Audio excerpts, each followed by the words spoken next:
नमस्कार, आप देख रहे हैं वीएमआर भारत टीवी, जो आपको निष्पक्ष सच्ची खबरें सबसे पहले वीएमआर भारत टीवी पर मिलती है। इंदौर वर्तमान दौर बदलाव का दौर है। इसमें जहां तेजी से विकास हुआ है, वहीं चुनौतियां भी तेजी से बढ़ी हैं। ऐसे में स्टूडेंट्स का चौतरफा डेवलपमेंट जरूरी है और यह जिम्मेदारी शिक्षण संस्था की है। यह बात IIST ग्रुप ऑफ इंस्टीट्यूट के 4 दिवसीय इंडक्शन प्रोग्राम अभिज्ञता पर्व 2025 के शुभारंभ कार्यक्रम में अतिथियों ने कही। इस इंडक्शन प्रोग्राम के जरिए नव प्रवेशित विद्यार्थियों को संस्थान की परंपराएं, उद्देश्य, सिस्टम, प्रोटोकॉल और विभिन्न प्रक्रियाओं से रूबरू कराया गया। IIST ग्रुप ऑफ इंस्टीट्यूट के इंजीनियरिंग और मैनेजमेंट बैच 2025 के छात्रों के लिए 4 दिवसीय इंडक्शन सेरेमनी अभिज्ञता पर्व 2025 का शुभारंभ हुआ। 21 अगस्त तक चलने वाले इस इंडक्शन कार्यक्रम का आयोजन लता मंगेशकर सभागार और कॉलेज कैंपस में किया जा रहा है। इसमें नवीन छात्रों को संस्थान के बारे में सभी तरह की जानकारी दी जा रही है, ताकि वे संस्थान से भली भांति परिचित हो सके, संस्थान की सुविधाओं और मार्गदर्शन का उपयोग कर बेहतर प्रोफेशनल बन सके। शुभारंभ कार्यक्रम में group advisory Arun S Bhatnagar ने छात्रों में मौजूदा परिप्रेक्ष्य में बढ़ती चुनौतियों, ऑनलाइन ऑफलाइन एजुकेशन के अलावा AI का जिक्र किया। उन्होंने संस्थान द्वारा छात्रों के सर्वांगीण विकास के लिए चलाई जा रही समग्र समुत्कर्ष योजना के बारे में भी चर्चा की। उन्होंने कहा कि संस्थान का उद्देश्य स्टूडेंट का सर्वांगीण विकास करना है। रिटायर्ड IAS अधिकारी और 1986 में बैच की टॉपर रही रजनी सेखरी ने भी विद्यार्थियों को कई क्षेत्रों के बारे में बताया। उन्होंने कहा कि वर्तमान में विद्यार्थियों के सामने जितनी चुनौतियां हैं, उतने ही अवसर भी हैं। वहीं foreign policy and security experts doctor Ankit Shah ने विकसित भारत 2047 के निर्माण के विषय में अपने विचार रखे। कॉलेज के छात्रों द्वारा कई सांस्कृतिक कार्यक्रमों की प्रस्तुति भी दी गई। वहीं कार्यक्रम के दूसरे दिन research, innovation and international relations के चेयरमैन डॉक्टर प्रभात रंजन, मेटाफिक के CTO अदीन शुक्ला, कालीमेट्रिक्स के CEO फाउंडर यह विष्ठान अलग अलग विषयों पर स्टूडेंट से रूबरू होंगे। मैडम, क्योंकि बच्चों का इंडक्शन प्रोग्राम में फर्स्ट ईयर हैं सारे इंजीनियरिंग और मैनेजमेंट के जो बच्चे हैं, आने वाले समय में आप क्या स्थितियाँ देखती हैं इन बच्चों के लिए, अगर मैसेज देना हो या किस तरह से लोग अपने आप को प्रिपेयर कर सकते हैं?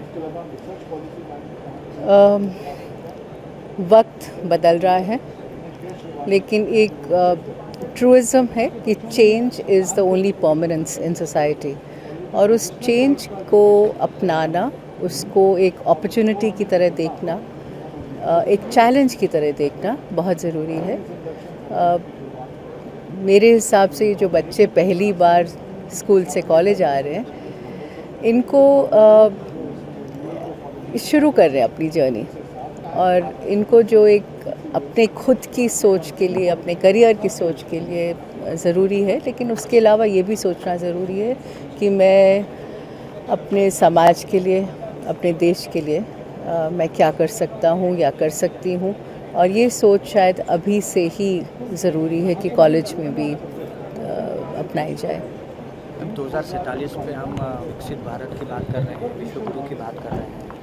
उस गोल को हासिल करने के लिए ये बच्चे किस तरह से ये करेंगे, कंट्रीब्यूशन कर सकते हैं या किस तरह से आगे बढ़ सकते हैं? हर एक बच्चा यूनिक है, और हर एक बच्चे की कंट्रीब्यूशन उसकी खुद की सक्षमता पे डिपेंड करती है। अगर मैं मैनेजमेंट का स्टूडेंट हूँ या मैं टेक्नोलॉजी का स्टूडेंट हूँ, चाहे वो कंप्यूटर हो, चाहे AI/ML हो या कुछ भी हो, तो मैं अपनी ही फील्ड में अपने तरीके से कंट्रीब्यूट करूँगा या करूँगी।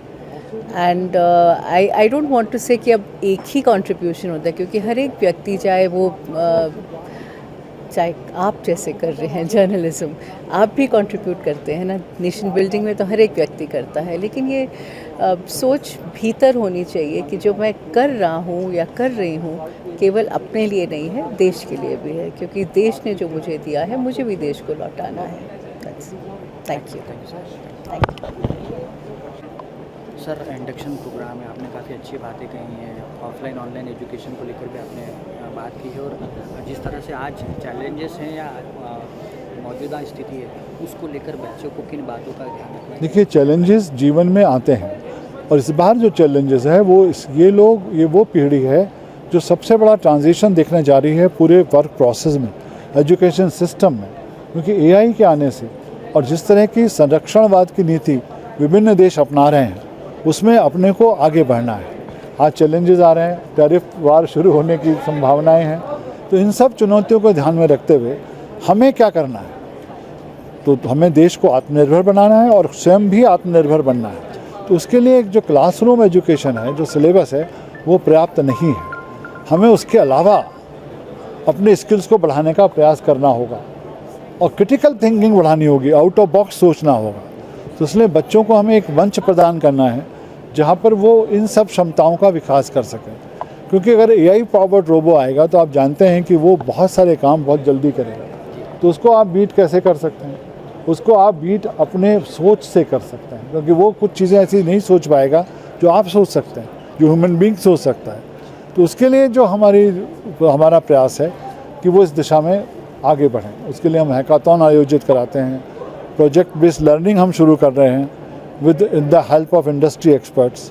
तो जो इंडस्ट्री की डिमांड है उसके लिए उनको तैयार कर रहे हैं। तो इन सभी आयामों पर काम करना पड़ेगा, एक से काम नहीं चलेगा। We have to try from all angles. इसके लिए हमने समग्र समुद्रकर योजना बनाई है, होलिस्टिक डेवलपमेंट।